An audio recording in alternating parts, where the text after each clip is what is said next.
Bienvenidos a este episodio que será viral. Todo indica que las autoridades mexicanas están por dar carpetazo al asunto del descarrilamiento del tren interoceánico. ¿Recuerdan ese accidente que dejó un saldo de 14 personas muertas y poco más de 100 lesionadas en el estado de Oaxaca? Para la Fiscalía General de la República, todo fue por exceso de velocidad y hasta ahí. Ya hay 3 culpables, que en este caso es el conductor Felipe de Jesús y el despachador de trenes Ricardo N. Ambos están detenidos, pero además el maquinista Emilio N., que está prófugo. Los delitos: homicidio culposo, lesiones dolosas. ¿De verdad todo es culpa solamente de ellos? ¿Con esto podría cerrarse el caso? ¿Qué les parece? Son preguntas que haremos a nuestros entrevistados. Hoy nos acompaña en Será Viral el ingeniero Eduardo Ramírez Catto, experto en infraestructura ferroviaria, exdirector de infraestructura en Ferrocarriles Nacionales de México y en transportación ferroviaria mexicana, con 45 años en el ámbito ferroviario. Ingeniero, gracias por estar con nosotros. Con gusto, Juan. ¿Qué tal, doctor? Gracias. También doy la bienvenida a Manuel Moral Dávila, ingeniero civil por la Universidad Iberoamericana y miembro fundador del Consejo Nacional de Ejecutivos en Logística y Cadenas de Suministro. Bienvenido. Muchísimas gracias por la invitación, ingeniero Ramírez. Mi respeto y mi aprecio por todo el trabajo que ha desarrollado, no solamente en este tiempo, sino en todo lo que es su desarrollo profesional. Gracias. Gracias, pues me da gusto a mí saludarlos a los dos y que entre los tres, o principalmente ustedes, le expliquemos a la gente qué está pasando, qué cabos sueltos andan por ahí en medio de todo lo que hemos escuchado en los últimos días. Ingeniero Eduardo Ramírez Catto, hace algunos días salió la Fiscalía General de la República y yo comentaba, ya hay culpables, exceso de velocidad y todo indica que ahí se termina el asunto. La pregunta es muy concreta. ¿Qué otros puntos se podrían investigar para llegar a la verdad de lo que sucedió y conocer las verdaderas causas de este accidente? Sí, creo, Juan, que nos han dado poca información o poca profundidad más bien en la información, comenzando desde la forma en que ellos conciben que fue el descarrilamiento. El descarrilamiento no sucedió como lo manifestó la fiscal, en donde ella asegura que la locomotora volcó y eso provocó que descarrilara el carro de pasajeros. Eso no sucede. Las locomotoras a alta velocidad en las curvas no vuelcan, porque la mayor parte de su peso está en la parte baja de la locomotora. Es como los carros de carreras. Las locomotoras, en caso de que vayan a salir de la vía, vuelan, no vuelcan, vuelan. Y hay experiencias ya de otros accidentes en ese sentido. Entonces, no puede ser porque no voló la locomotora. Entonces, quien descarriló por primera vez fue el carro de pasajeros que fue al barranco y hay huellas perfectamente distinguibles después del accidente que nos indican que eso fue. Esto no cambia, digamos, la causa que originó el accidente, sin embargo, hay más ángulos que tendríamos que analizar y entre ellos yo he insistido mucho en la longitud de los carros, longitud de 85 pies contra 60 pies que tienen las locomotoras. Son 25 pies que son muy, muy importantes para cuando se ingresa a curvas como estas de 95 metros de radio. Bien, gracias Eduardo. Manuel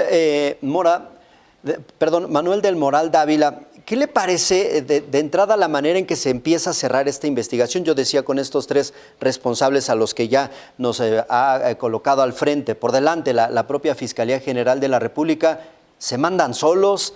Ellos son los responsables específicamente de un tren, no reciben instrucciones de alguien más. ¿Qué otros cabos sueltos andan por ahí todavía que tendrían que ser investigados? Juan, gracias por la pregunta. Creo que hay una gran cantidad de temas que no están resueltos todavía. El tema de la velocidad lo sabíamos, previo siquiera al informe de la fiscal. Lo cierto es que eso nos da como un parámetro de comportamiento y eso podemos llegar a entender no solamente lo que sucede en el momento del descarrilamiento, sino también todo lo que sucede antes para saber si el vehículo estaba, pues probablemente un poco fuera de control en términos de este tema. A mí me parece que lo que es interesante es tratar de entender la forma en cómo operaban estas máquinas y estos tramos. Creo que pues se puede hablar, creo que hay alguna gama de cabos sueltos. Y creo que, si lo puedo decir de esta manera, me parece que son pues una serie de opacidades que no permiten observar el modelo completo.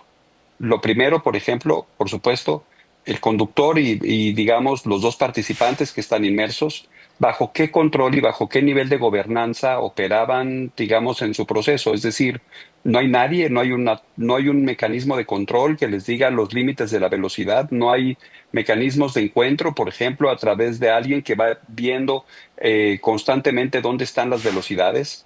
Me preocupa también un poco ver que no existe, digamos, soporte en términos de la certeza de las velocidades que ellos están teniendo. Hoy me hace suponer todo lo que hemos visto a través de lo que representa la velocidad, que ellos no tienen claridad sobre la velocidad real a la que van. Puede ser que tengan una velocidad intuitiva, pero en realidad no saben con certeza a dónde están caminando.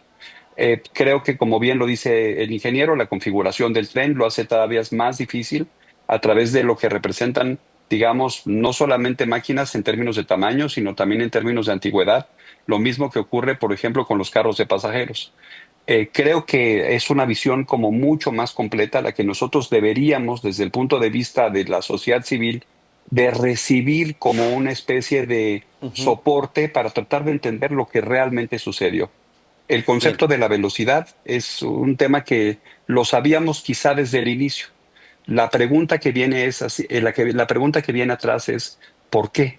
¿Por qué iban a tan alta velocidad? ¿Por qué no Claro. tenían control sobre lo que representan los movimientos? Justo por eso yo me preguntaba al inicio, pues, ¿se mandan solos? Lo vemos que en cualquier ruta de autobuses urbanos hay alguien que de entrada cuentan con tecnología, pero aparte hay alguien que físicamente les está diciendo, llevas enfrente 2 unidades, ten cuidado, qué sé yo, o sea, guardando las proporciones de cada transporte. Pero, ingeniero Eduardo Ramírez Cato, a ver, ¿qué tipo de tecnología cuentan específicamente este tipo de trenes? Hablando de no solo de los velocímetros, yo no sé si de sensores que puedan estar reportando a qué velocidad viajan y que reporten a la siguiente estación o hacia alguna central. No sé si esto existe. Bueno, desgraciadamente en este tren no lo existe. Hoy los concesionarios han evolucionado y están al mismo nivel que los ferrocarriles en Norteamérica, en Estados Unidos y Canadá. Hay elementos a cada 50 kilómetros de la vía que van detectando, por ejemplo, los ejes de los carros, si van calientes, o sea, si no están lubricados adecuadamente, y entonces esto le indica con una señal de radio y una voz específicamente al maquinista a qué velocidad va, qué temperatura hay afuera en el medio ambiente y qué número de eje es el que va caliente. Entonces esto le permite fácilmente parar. En el caso de la línea Z, estamos prácticamente operando como se operaba en Nacionales de México, con órdenes de tren manuales que se tienen que repetir, que no hay nada automatizado. Entonces estamos, digamos, volvimos a los inicios de las concesiones cuando no se tenía tecnología. Y déjame decir otra cosa, abonando Ujú. un poco a las cuestiones un poco más estructurales de esto, la velocidad establecida en el tramo de 50 kilómetros por hora ya de entrada está fuera de la norma oficial mexicana.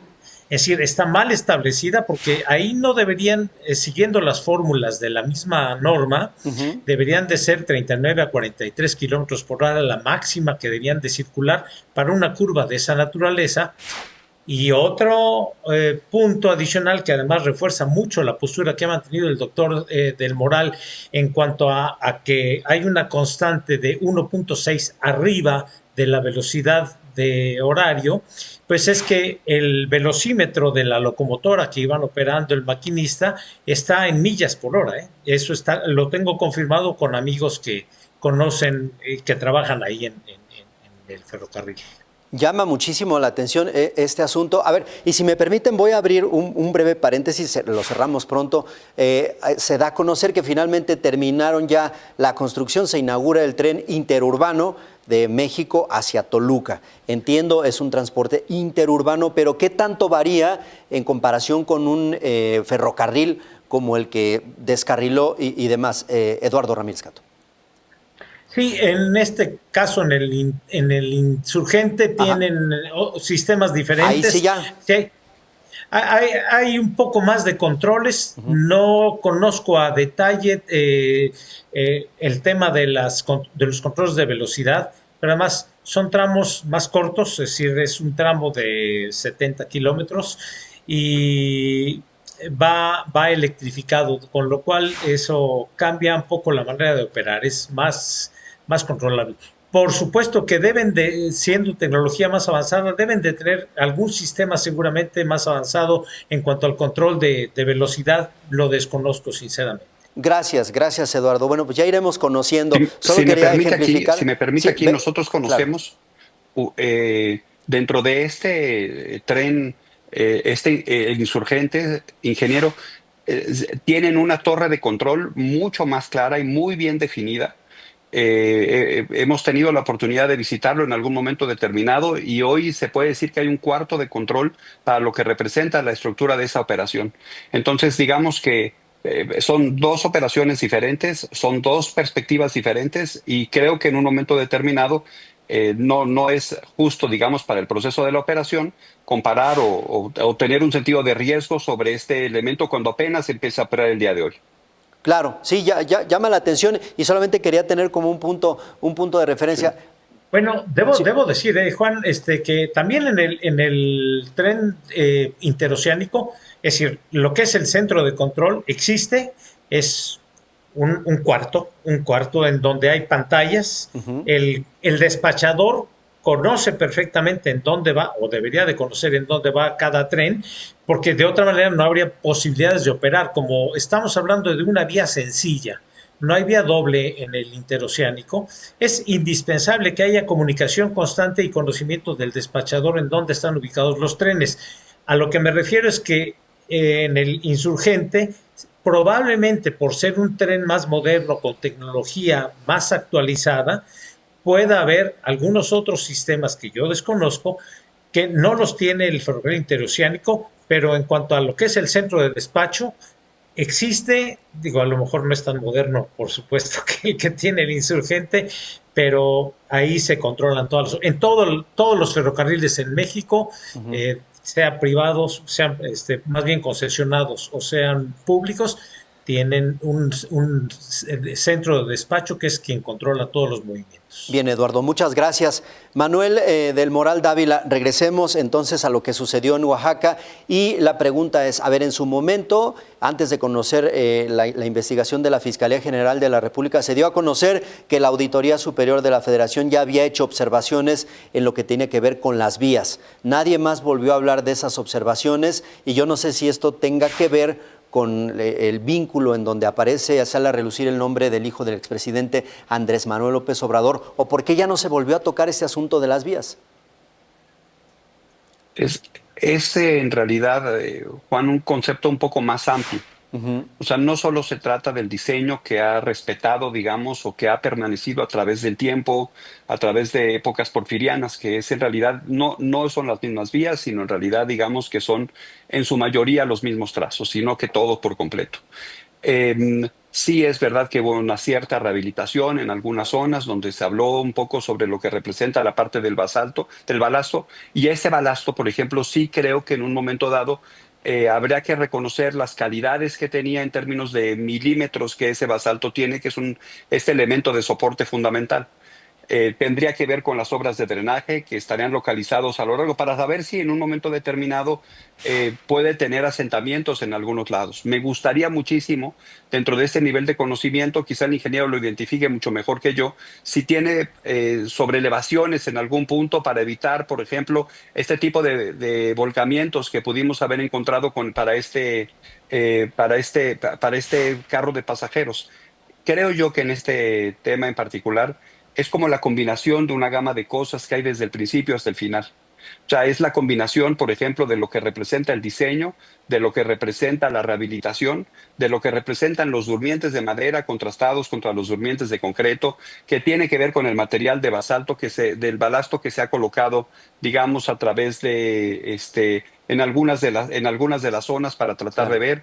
ver. Creo que a este proyecto lo que le domina fundamentalmente es haber perdido la visión de la ingeniería y haber sido dominado por una visión presupuestal o probablemente con una visión de tiempos gubernamentales que hizo que el proyecto fuera sacado a la luz profundamente con una velocidad muy amplia. Tiene que ver, por supuesto, como hemos platicado, con lo que representan los tipos de trenes, los tipos de carros, y creo que esa parte es la sumatoria de cosas ha provocado que hoy tengamos una situación profundamente desagradable. Si me permiten un poco en ese sentido, Ujú. creo que esta suma de elementos de faltas de control pues debería haber sido controlado desde lo que representa la estructura de la operación. Si ya había pasado a una estación, notablemente quien está involucrado en el manejo de la estación habrá visto que llegó antes. O sea, ese Claro. es un concepto muy sencillo. Velocidad es igual a distancia entre tiempo. Y eso hubiera sido mucho más sencillo de encontrar. Bien, gracias Creo que, Manuel creo del que, Moral. creo que Adelante. es una de las razones por las que está involucrado el despachador. O sea, entre los imputados está el maquinista, el conductor y el despachador, porque el despachador tiene esa obligación. Es quien se entera en cómo va circulando, a qué velocidad, y es quien debía haber advertido. Si el maquinista no advertía su exceso de velocidad, al lado lleva al conductor, que es quien lleva la relación con el despacho. Él podría haber advertido y podría haber frenado el tren porque tiene potestad y tiene una palanca frente a él para poder hacerlo. Y también el despachador, evidentemente, al ver que no va cumpliendo tiempos de horario, él hubiera advertido, y para eso toda comunicación entre tren y centro de despacho está grabada. Hay una grabación que esto permite monitorear. Eso no nos lo han dicho. Y déjame volver un poco hacia las otras causas. Volviendo a los carros, de Ujú. entrada, la Asociación Americana de Ferrocarriles, que es la que rige los intercambios entre México, Estados Unidos y Canadá, no hay posibilidades de que tú pases un carro a Estados Unidos, de México a Estados Unidos, si no cumple con las reglas que marca la Asociación Americana de Ferrocarriles, no porque sea de Estados Unidos, es la norteamericana y rige desde antes del Tratado de Libre Comercio. Ahí carros de pasajeros de más de 40 años no pueden circular, de manera que hubieran impedido el paso de un carro de esos a Estados Unidos. No debería de circular, se deben de desechar. Y la otra, no nos han podido decir las condiciones reales de la vía. Sí se nota en las fotografías que hay una sobrelevación, un peralte, como dice el doctor del Moral, y también hay falta de información en cuanto a si había lubricadores en esa zona de curvas. Los lubricadores son elementos que se instalan en zonas de curvas fuertes para poder lubricar el riel exterior, que es en donde normalmente se recargan las ruedas, y facilitan el que puedan circular sin que tiendan a subir, a montar, como Ujú. fue lo que sucedió con el carro que salió. No hay lubricadores, se nota que la vía no está engrasada, entonces esto habla de que no hay lubricadores. El balasto, que bueno, nos dijeron que todo estaba de acuerdo a la norma. Bueno, el balasto no cumple, digamos, su sección reglamentaria, no hay hombros más allá del durmiente para que ayuden a que no haya desplazamientos laterales. Entonces, hay varios defectos que los han pasado por encima. Parecería que también en el dictamen hay prisa por resolver y Exacto. que se olvide pronto. Creo que hay muchos elementos que habría que investigar aún. Eduardo Ramírez Cato, nada más me quiero regresar un poquito para hablar de nueva cuenta de la velocidad, porque nos decía que a pesar de que se habla me dijo 50 o de cuánto era 50 es la velocidad oficial en el tramo. en el tramo, pero aún así entonces había un exceso, me decía. Sí, de entrada la norma está violando la norma misma, Exacto. porque la norma, si uno hace los cálculos, para una curva como esa, no deberían permitirse velocidades, digamos, máximas arriba de 43 43, debería de ser 40 kilómetros por hora los que debieran de haber permitido, y no 50. 50, mucho menos 65, ¿no? De momento de lo que se ha llegado a hablar. Bueno, pues estamos llegando ya al final casi de esta plática, pero antes me gustaría, con base en lo que hemos estado ya tratando, destacar quizás 3 puntos que al día de hoy la autoridad, más allá de la investigación, pues tendría que estar tomando en cuenta para que esto no se repita, con base en la experiencia, vaya, de lo que ya sucedió. Manuel del Moral Dávila, 3 puntos que ya tendrían que corregirse en este sentido. Un dictamen técnico independiente por expertos, ya sea nacionales, internacionales, no por una fiscalía o por una auditoría, digamos, como juez y parte. La revisión profunda de las responsabilidades de toda la cadena, no solamente, digamos, de las tres personas solamente las 3 personas que están implicadas. Habrá que empezar a identificar en términos de justicia quiénes son, pues, cuáles son las responsabilidades, los alcances y hasta dónde cada uno de ellos es un elemento importante. Y siguiente, me gustaría tratar de entender, y quizá el ingeniero pueda coincidir conmigo en esta parte, saber cómo era el estándar de operación de la vía. Sería fantástico tratar de encontrar si esta era una situación estándar, si estas velocidades eran un modelo promedio alrededor de todo este tiempo. Los conductores, de pronto, que han sido algunos entrevistados, reconocen que esa era la velocidad a la que ellos iban consistentemente. También es verdad que habría que encontrar como todo este proceso. Claro. A mí me parece que en esta perspectiva, si me permites, Juan, cierro con esto, o sea, solamente son en un momento determinado, sí, 14 personas que han muerto en el proceso, pero me parece que también tenemos que buscar la justicia de todos los implicados bajo el punto de vista de acotar y definir las responsabilidades de cada una de las partes. Nuestro objetivo fundamental no es, digamos, encontrar culpables, es buscar un sentido de justicia, pero también es que a partir de ahora todos los proyectos de infraestructura en México tengan un cuidado mucho mayor para poder ofrecer al usuario condiciones de garantía y de seguridad a lo largo de toda su experiencia al momento de utilizar cualquier tipo de infraestructura. Claro, todo esto tendría que traducirse en una lección, en un aprendizaje. En este sentido, Eduardo Ramírez Catto, hablemos de la velocidad. Tendría que ser uno de los primeros puntos a regularse, pero realmente incluso más allá de la norma mexicana, ¿qué otros puntos tendrían que corregirse para evitar una tragedia de este tipo? Mira, para mí hubiera sido muy alentador escuchar que se hicieron los análisis por parte del área mecánica de cómo estaban los carros, cómo estaba la vía, pero no saber del historial de mantenimiento, que eso era necesario. El punto es que cuando comencé yo diciendo que la forma en que están dictaminando que descarriló no es correcta, habla de que hay poco conocimiento de cómo operan los trenes y cómo funcionan. A mí se me hace que ante las evidencias que hay de dónde descarriló, qué huellas dejó, no escuchamos nada. Y para mí eso se me hizo de verdad una omisión grande, porque lo primero que uno busca es en qué punto descarriló el tren. De ahí va uno siguiendo las huellas y va entonces uno viendo qué componentes se suman para poder llegar a ese caso. Yo siempre he preguntado en este caso, ¿por qué si todo estaba bien revisado, la vía, el equipo, y el único elemento era la velocidad? ¿Por qué pasa la primer locomotora y no vuelca, no descarrila? ¿Por qué la segunda, según ellos, sí descarrila, según yo, no descarrila? ¿Y por qué el tren, el primer carro de pasajeros es el que descarrila? Y la única variable ahí es la longitud del carro, aunada Ese es a el tema, ingeniero.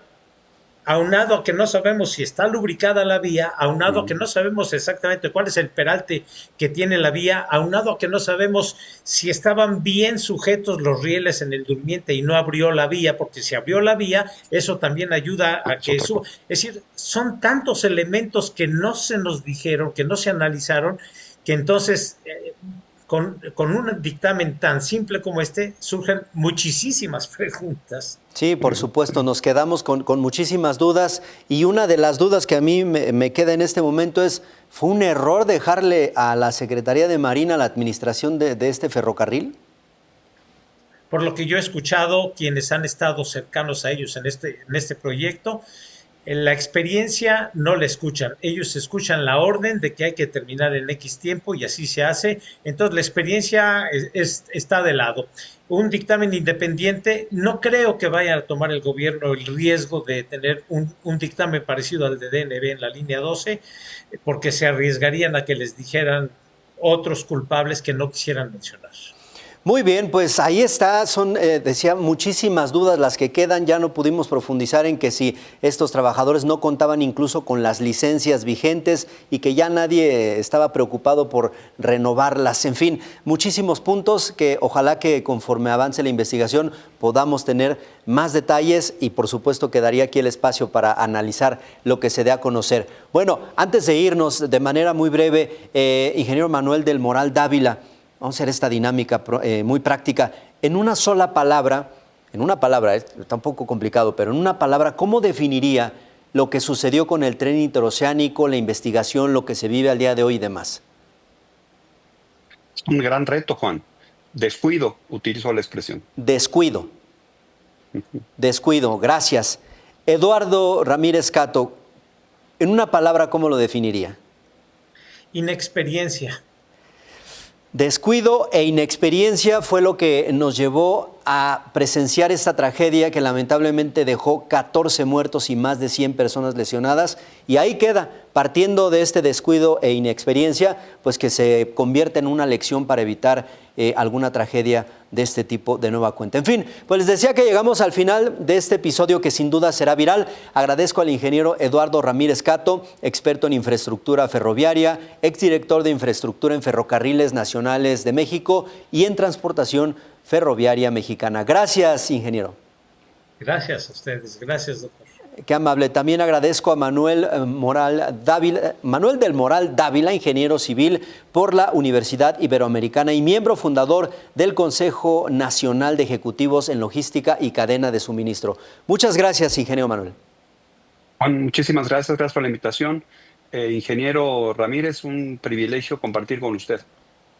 Gracias. Gracias. Y créanme que el privilegio también es para mí haber escuchado a ambos con tantos detalles y con este análisis tan amplio. Les agradezco mucho.